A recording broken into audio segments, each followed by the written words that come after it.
Le vin, les huîtres, le beurre. L'agriculture, l'ostréiculture et l'élevage. Ces trois combinaisons sont apparemment sans relation, mais en fait, ils se combinent délicieusement ensemble. Je m'appelle Célia, je suis une Taïwanaise et je travaille dans le vin depuis 7 ans en France. J'ai beaucoup voyagé pour savourer le vin et la nourriture française. Pendant mes séjours, je continue à développer ma passion et à comprendre pourquoi lorsque l'on pense à la gastronomie, on pense à la France. Ce que j'ai compris, c'est que l'importance de l'origine des aliments. Suivez-moi dans mon voyage culinaire, je vais vous révéler les secrets de la gastronomie française.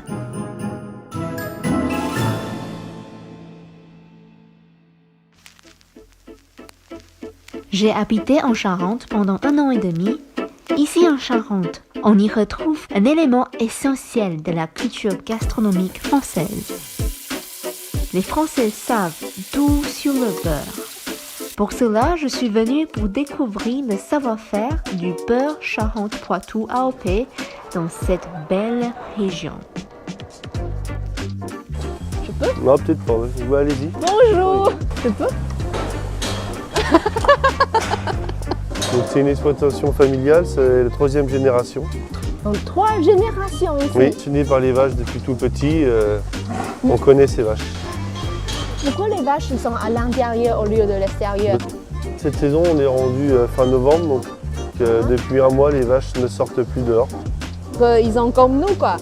Quand il fait froid, on reste Exactement. à l'intérieur. Quand il fait chaud, quand il fait printemps, ils On sortent sort, dehors. voilà, exactement. Ah, d'accord. Ils sont en train de manger. Qu'est-ce qu'ils mangent ici?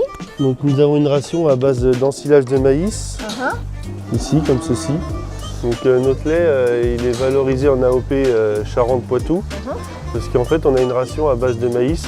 C'est ce qui favorise la teneur en matière grasse dans le lait, avec une ration à base de 50% de maïs minimum. Je peux sentir? Oui. Ça sent bon en fait, c'est frais. Bah, ils mangent bien Exactement. pour le petit-déj. Heureuse vache, ça donne du bon lait.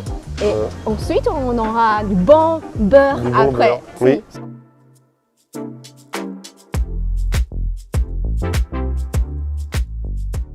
Nous sommes en Poitou-Charentes où on fait du beurre AOP Charente-Poitou. Je sens déjà du beurre. Ça fait 40 ans où il y a un cahier des charges qui est bien défini, sans OGM. C'est-à-dire que 95% de la nourriture du cheptel est produit D'ici. ici, sur les terres des producteurs. Ah, incroyable. Et j'ai vu, ça c'est en barrique, en bois. Pourquoi c'est en bois? Parce que il y a 100 ans, l'inox n'existait pas. Donc c'est la tradition et c'est le savoir-faire de la région. Tout à fait. Pour garantir une fraîcheur à la matière grasse et ensuite de collecter dans un rayon de 60 km à peu près environ autour de chaque coopérative. Nous, on a 24 heures pour mettre en maturation. C'est-à-dire que le lait est collecté, il est écrémé, on en retire la crème et cette crème, on la met en maturation. D'accord. C'est-à-dire que 3 jours après, la crème est mise en maturation au maximum. Et le lendemain, c'est-à-dire 4 jours après la collecte, on fait du beurre. Oh, c'est beaucoup de procédures, hein? Ce qui fait la particularité de la qualité de fraîcheur et aussi le terroir.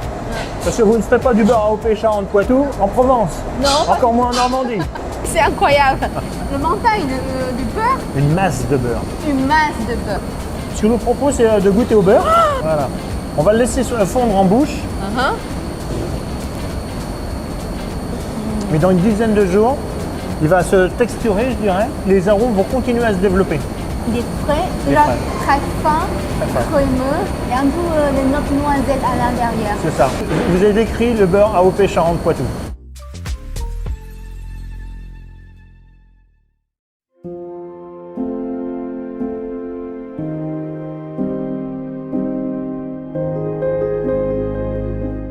L'une de mes expériences préférées en France a été la découverte et la dégustation des huîtres.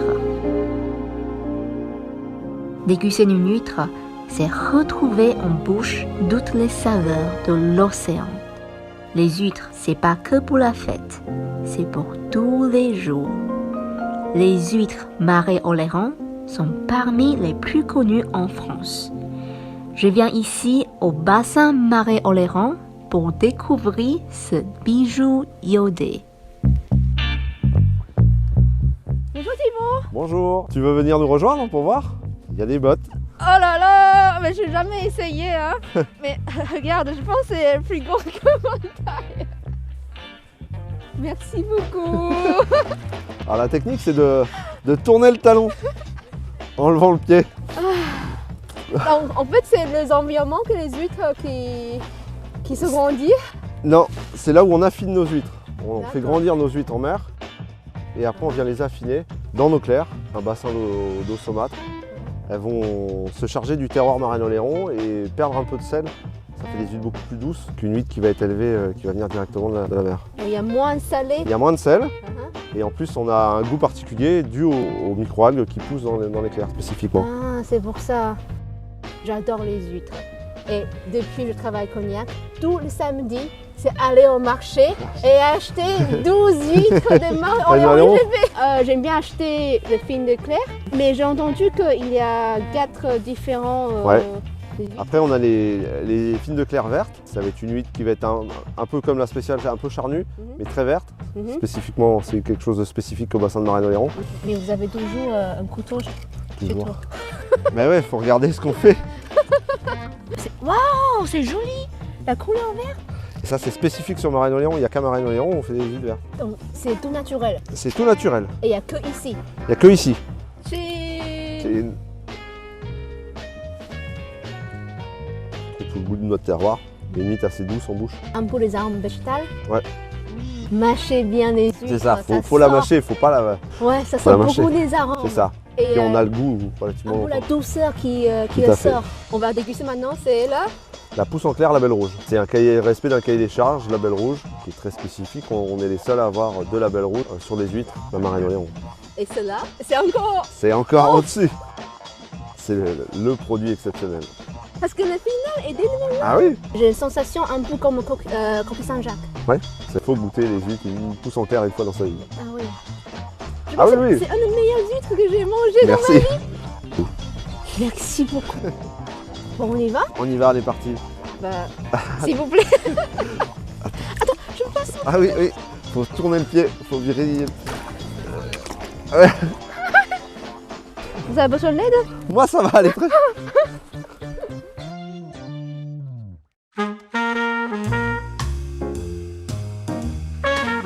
Cherchant du vin associé avec des huîtres, je pensais tout de suite à une appellation du vin blanc ma préférée, Chablis, où on peut trouver des fossiles des huîtres dans le vignoble. Oui, bah là on est sur une proportion, voilà, on voit qu'il y a énormément de cailloux et Ouais. voilà, que du calcaire, hein, des cailloux très blancs. Donc peut-être on peut trouver très les calcaires. fossiles faciles, non? Dans la région? Ah, Ici dans la terre? Ouais, hop, ah voilà, les petites huîtres. Tu as qui méritent déjà. Des fossiles faciles comme ça, dans le vigne? Ouais. C'est comme un bijou ici là. Ah voilà. Donc voilà, regarde. on a vraiment le... Voilà, donc il n'est pas rare d'en trouver, on en trouve tous les jours. Hein, quand on travaille une journée dans les vignes, on trouve des fossiles partout. Oui, effectivement, à Chablis, on a uniquement du chardonnay.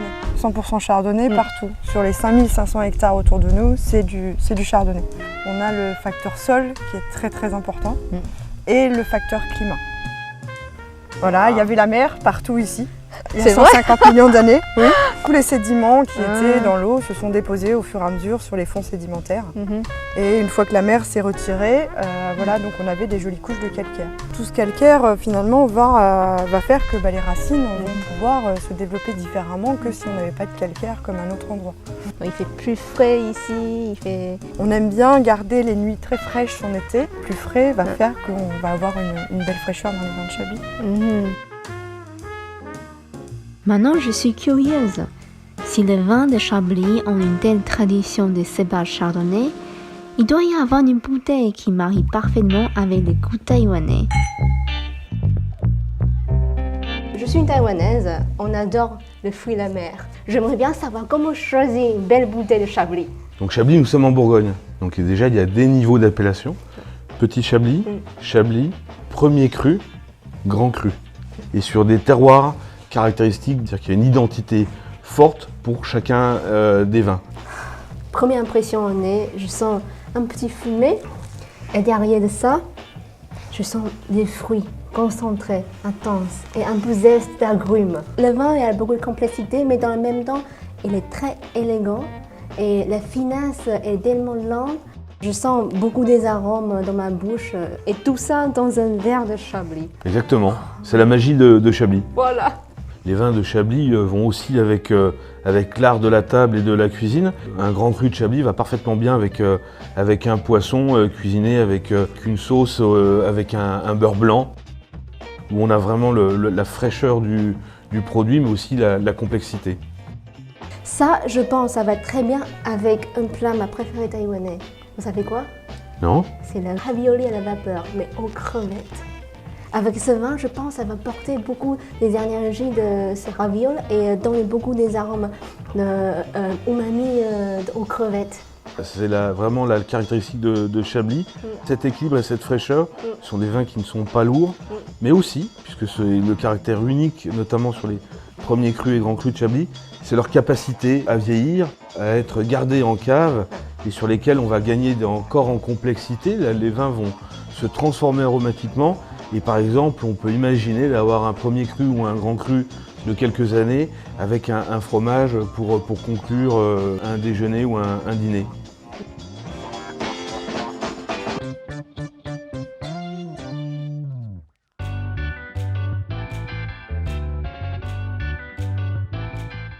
Bonjour Frédéric, Bonjour Célia, ça va? très bien. J'étais à la Claire de Marino-Léron ce matin. Est-ce que vous pouvez cuisiner pour moi et montrer comment on fait un repas sympathique avec les huîtres? Oui, je peux te faire quelque chose dans mon idée, créatif et respecter le produit au maximum. Pour juste les pocher dedans. Donc après avoir ouvert les huîtres, on va les mettre juste à pocher sur le fourneau. Ça va se raffermir et ça va devenir un petit peu caoutchouteux, donc il faut vraiment mi-cuit parce que là on veut vraiment garder le goût de l'huître. Donc là on va rajouter une petite purée de pommes Granny Smith, Des textures différentes. texture et saveurs différentes. Entre la terre et la mer. C'est ça. Alors là on va râper un petit peu de yuzu pour apporter un petit peu d'acidité en Le plus. yuzu. Ah, je suis fan de la cuisine asiatique. C'est vrai? Après, je vais partager une recette taïwanaise avec toi. Eh ben, avec plaisir. C'est les pommes rosées. Oui, c'est pour jouer un peu sur la couleur et puis le goût. Après, on va rajouter un petit peu de perles de hareng fumé pour apporter un petit côté fumé, le iodé D'accord. et l'acidité. C'est un petit peu de shiso donc pour le côté vert et le côté un petit peu poivré. Et pour finir, on va rajouter Charentes-Poitou auquel j'ai ajouté une purée d'ail noir. Wow. Pour essayer de C'est faire vraiment de la région. C'est ça. Ici, là. Et pour essayer de faire un petit trompe-l'œil avec comme une petite perle. Et après de la sauge ananas pour apporter un petit côté acidulé aussi. Et voilà ma recette. Très joli. Il faut que ça soit bon maintenant. Bah, je pense que ça va être très très bon. Je vais préparer quelque chose de taïwanais qui s'appelle la sauce des huîtres. D'accord. Ça donne encore plus des arômes. Donc, on a cuisiné le l'ail. Quand il est doré, bien doré, on a rajouté la moitié, le reste. On va mélanger ensemble avec la sauce soja, avec les sauces des huîtres et un petit peu de sucre, mais pas trop. On va ajouter un petit peu au-dessous des huîtres, passer au four. 6 à 7 minutes, ça suffit. Et après, on peut déguster vraiment le goût naturel taïwanais dans la maison. Est-ce que tu peux me présenter comment déguster? Alors chez nous en France, la tradition en fait pour manger les huîtres, en fait, c'est pain beurre, huîtres et vin blanc. On va prendre le petit beurre d'ail noir qu'on va manger en premier et après on va déguster l'huître. Alors qu'est-ce que tu en penses? Je sens toujours le beurre parce que c'est une bonne qualité du Ouais, beurre. bah oui. Mais à côté, il y a des épices et un peu de note agrumes. Donc c'est bien équilibré entre l'acidité et le beurre. Et après, on va déguster avec... C'est ça. Bon appétit. Bon appétit. C'est vraiment la sensation du printemps. Qui sont des fruits. Ah, c'est ça, ouais. C'est très bien équilibré entre l'acidité et le côté salé des huîtres. Avec le vin. Parfait. On va passer aux tiennes maintenant. Tu es prêt de partir avec moi à Taïwan? Pas de souci. On y va?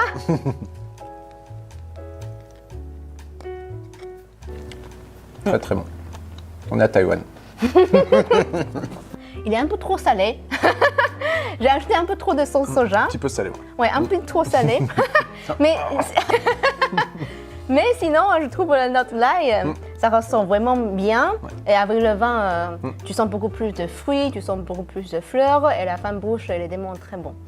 Et surtout parce que j'aime bien ajouter un peu de sauce soja, ça va donner un peu plus de umami dans le repas. Mais la prochaine fois, tu ajoutes un peu moins de sauce soja.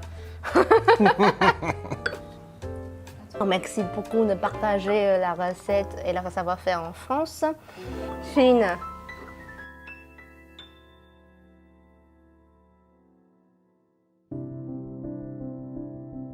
Le vin n'est pas que du vin. La nourriture n'est pas que de la nourriture. Mais c'est le mariage entre les deux. L'un ne va pas sans l'autre. En comprenant l'origine des nourritures, la gastronomie française devient plus accessible. J'ai rencontré beaucoup de gens talentueux et passionnés pendant ce voyage. Et j'espère que je peux continuer ma passion et partager le savoir-faire français avec du monde. La nourriture nous permet de nous réunir et de passer un moment agréable. Maintenant, j'ai compris que la nourriture est une langue universelle.